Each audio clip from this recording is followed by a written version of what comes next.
Welcome back to the channel, Dane Scott from Dane Scott's Truckers Lounge. Glad you joined us today. We're going to take a look at Kenny Lauren's Tribute Blue Mule truck that I just finished the graphics on.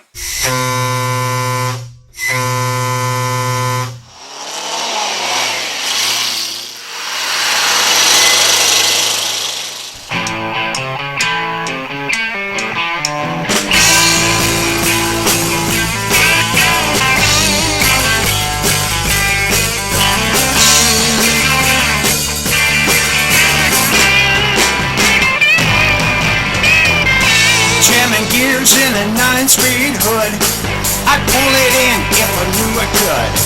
The old truck stop's been gone a long time, so kick it in the rear and put the hammer down. Put this show on the road, shall we?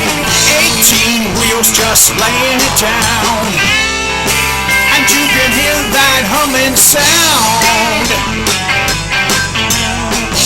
Pouring coal from a bright chrome stack, riding soft like a Cadillac. It's my life, it's my love, it's my Peterbilt 359. I'm watching you guys.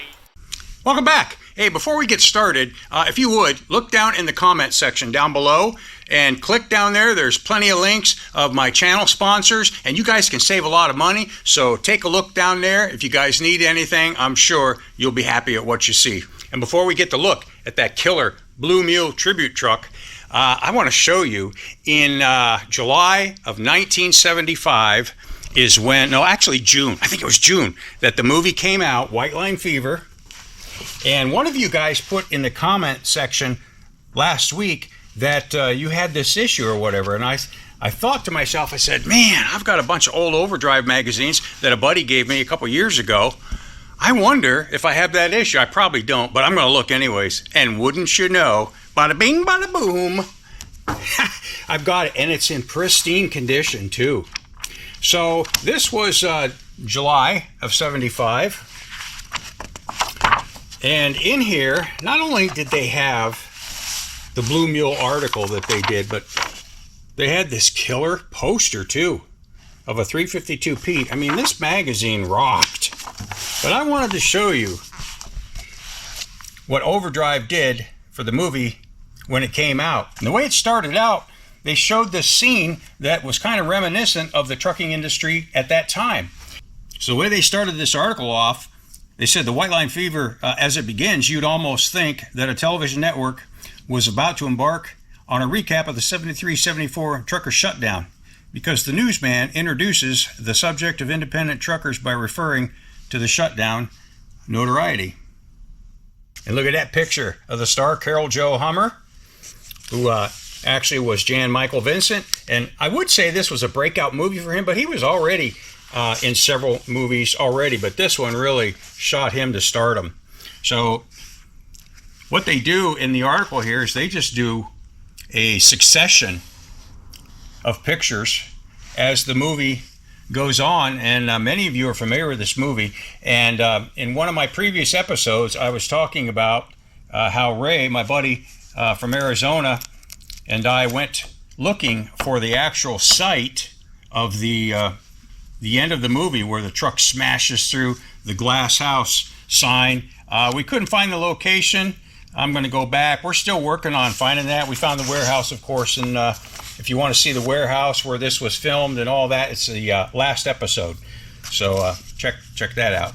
But this article is just awesome. And I thought maybe I would read it to you, but that could get kind of boring. But I'm just going to show you this succession of pictures. And the two guys that were putting together this Blue Mule tribute truck, Kenny Lawrence is the owner, and his buddy Vince there. Vince is very active in the ATHS, especially at Ashland. But anyways, they're experts on this Blue Mule truck. And Vince pointed out that these scenes were not in the movie. And I can say, I was looking at these pictures at first thinking, I don't remember seeing that car or seeing that station wagon. They weren't in the movie. So I don't know. There was a lot of cut scenes, evidently. We all remember that one. They handcuffed Carol Jo to the truck and whooped them a bit with a tire iron. Yeah. I mean, Overdrive Magazine did a great job following the order of events of the movie.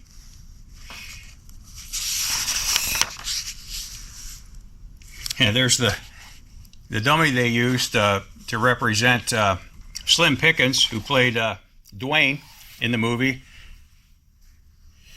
And of course, they used that for the scene where they ran him over. Of course, they had to use a dummy.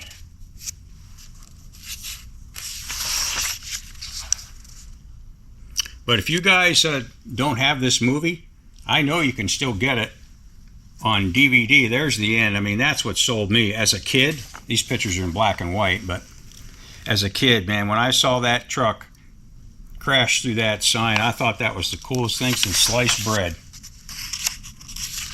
So there's the article, and you guys can maybe look if you're interested in a 1975 July issue of Overdrive Magazine.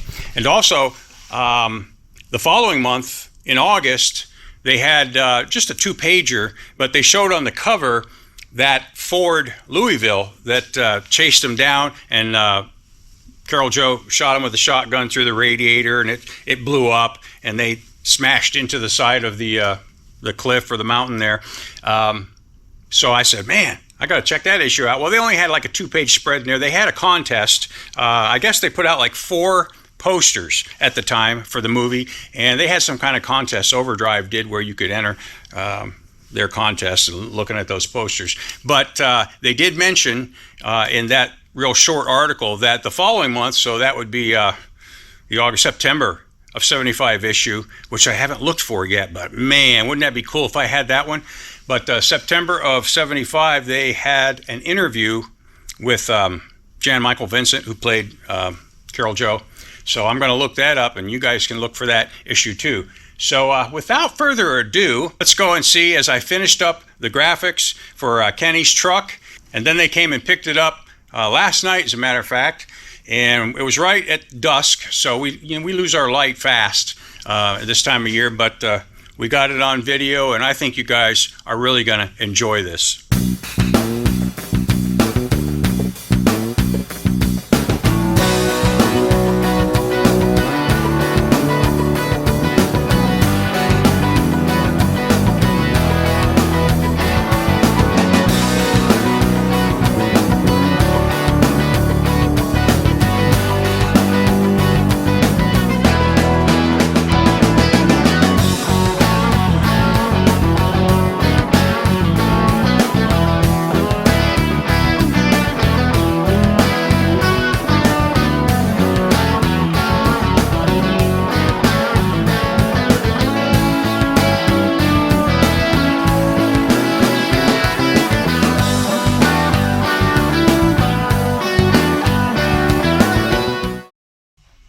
Okay, so there's the front.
kids, it's time to put the coup de grace, the big mule, on the back of the blue mule.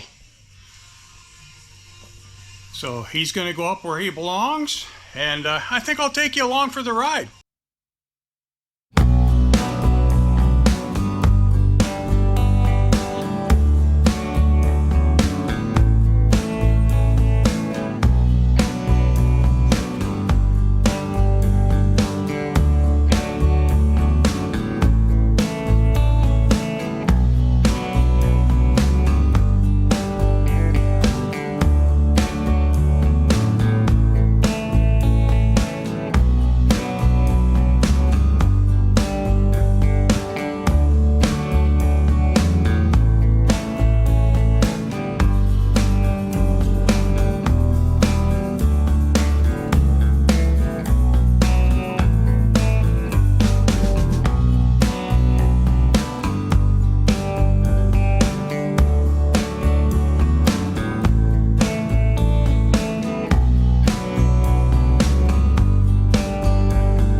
Listen, I know you guys have been working hard on your trucks to get them to run good, to get them to look good, and if you're like me, you want them to sound good too.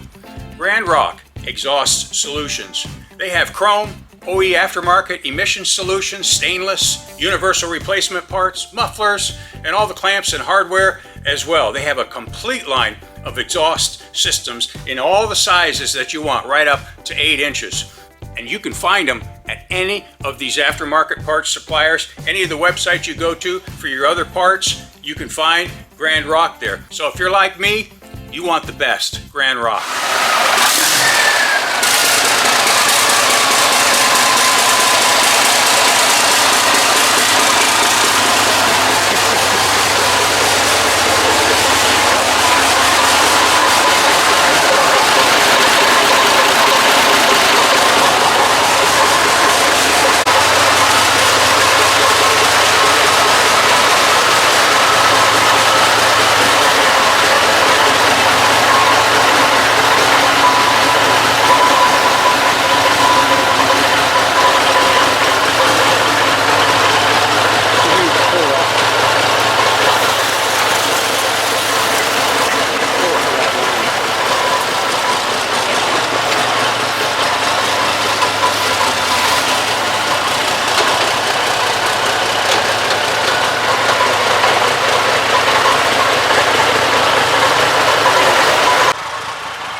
So there you have it, kids. I want to thank Kenny Lawrence and Vince Van Newkirk, the dynamic duo of the Blue Mule, for letting me have the honor of doing the graphics for their tribute truck. And you're going to be seeing that truck coming up this summer. Maybe it'll be at a special truck show the first Saturday in June. I don't know. That's possible. I don't know if that'll happen or not. But anyways, also I want to point out the Save the Cabovers shirt, and there is some guys that have kind of started a movement. They're on Facebook. If you check them out, Save the Cabovers, you can get decals and shirts and a lot of goodies. So a little plug for them too. Please don't forget to like the video and subscribe to the channel. Hit the bell so you know when I post. And I guess until next time, keep the hammer down, safe and sound.